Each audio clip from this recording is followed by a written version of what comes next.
तेज नजर वाला युवा साधु, एक आवाज जिसने दुनिया को झकझोर दिया, एक आत्मा जिसने राष्ट्र में आत्म गौरव जगा दिया। ये है स्वामी विवेकानंद की कहानी, जिसने भारत की आध्यात्मिक विरासत को दुनिया तक पहुंचाया और लाखों लोगों को डर, अज्ञान और आत्मसंदेह से ऊपर उठने की प्रेरणा दी। जन्म और परिवार। स्वामी विवेकानंद का जन्म 12 जनवरी 1863 को कोलकाता में एक सम्मानित बंगाली परिवार में हुआ। उनका असली नाम था नरेंद्र नाथ दत्त। उनके पिता विश्वनाथ दत्त एक प्रसिद्ध वकील थे और उनकी मां भुवनेश्वरी देवी गहरे धार्मिक और आध्यात्मिक विचारों वाली महिला थी।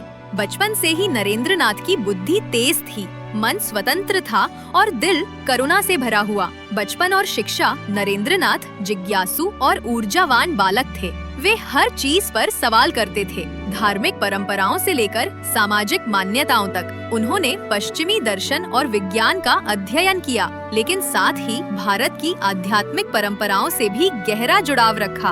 उनकी सत्य की खोज ने उन्हें ये सवाल पूछने पर मजबूर किया, क्या आपने भगवान को देखा है? इसी खोज ने उन्हें रामकृष्ण परमहंस से मिलवाया, जो उनके गुरु और आध्यात्मिक मार्गदर्शक बने। विवेकानंद नाम कैसे मिला? संन्यास का मार्ग अपनाने के बाद नरेंद्र नाथ ने सांसारिक मोह त्याग दिया और रामकृष्ण के शिष्य बन गए। रामकृष्ण परमहंस ने उनकी आध्यात्मिक क्षमता और विचारों की गहराई को पहचानते हुए उन्हें नया नाम दिया, विवेकानंद, जिसका अर्थ है विवेक और आनंद का संगम।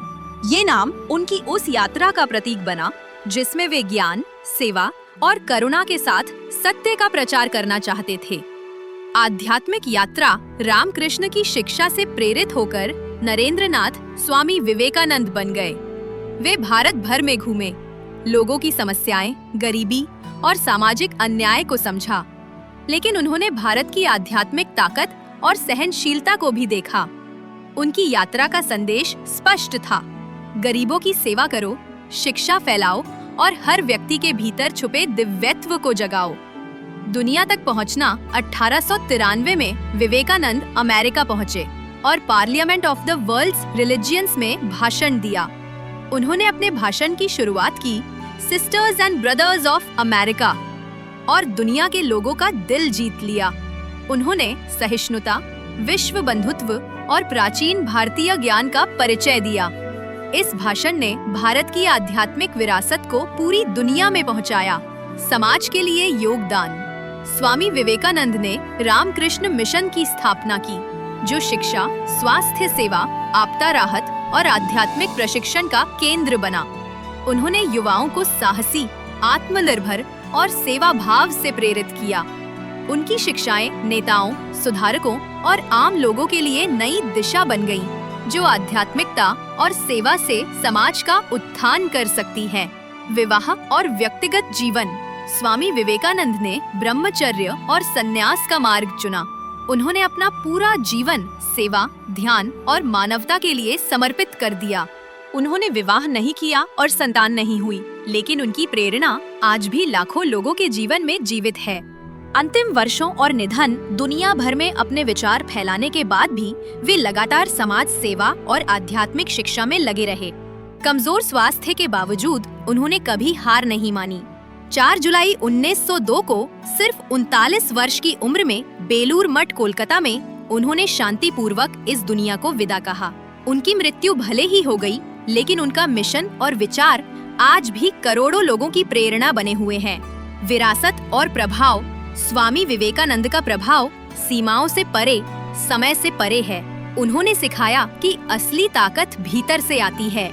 धर्म कोई कर्म कांड नहीं, बल्कि सेवा और प्रेम का मार्ग है, और शिक्षा ही मानव उत्थान की कुंजी है। उनकी जन्म तिथि 12 जनवरी को भारत में राष्ट्रीय युवा दिवस के रूप में मनाई जाती है, जो युवाओं को बड़े सपने देखने और समाज की सेवा करने की प्रेरणा देती है।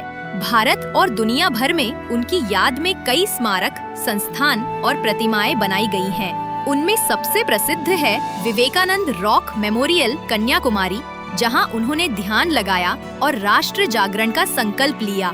उनकी शिक्षाएं आज भी साधकों, विद्वानों और नेताओं का मार्गदर्शन कर रही हैं। हमें याद दिलाती हैं कि साहस, करुणा और विवेक अमर उपहार है। उनकी शिक्षाओं के सामने खड़े होकर मन में हिम्मत और उद्देश्य की एक लहर दौड़ जाती है। स्वामी विवेकानंद का जीवन इस बात का प्रमाण है कि एक आवाज, एक मिशन और एक दिल इतिहास की दिशा बदल सकता है। उनकी बात आज भी गूंजती है, उठो, जागो और तब तक मत रुको जब तक लक्ष्य हासिल ना हो जाए। हमें कमेंट्स में बताइए स्वामी विवेकानंद ने आपको कैसे प्रेरित किया है, और अगर आप चाहते हैं कि हम किसी ऐसे आइडल की कहानी खोजें जो आपके मन में हो या जिसे आप जानना चाहते हैं, तो हमें बताइए। हम उस कहानी को आपके लिए लेकर आएंगे। एरा अनकवर को सब्सक्राइब करें, क्योंकि हर युग कहता है एक कहानी।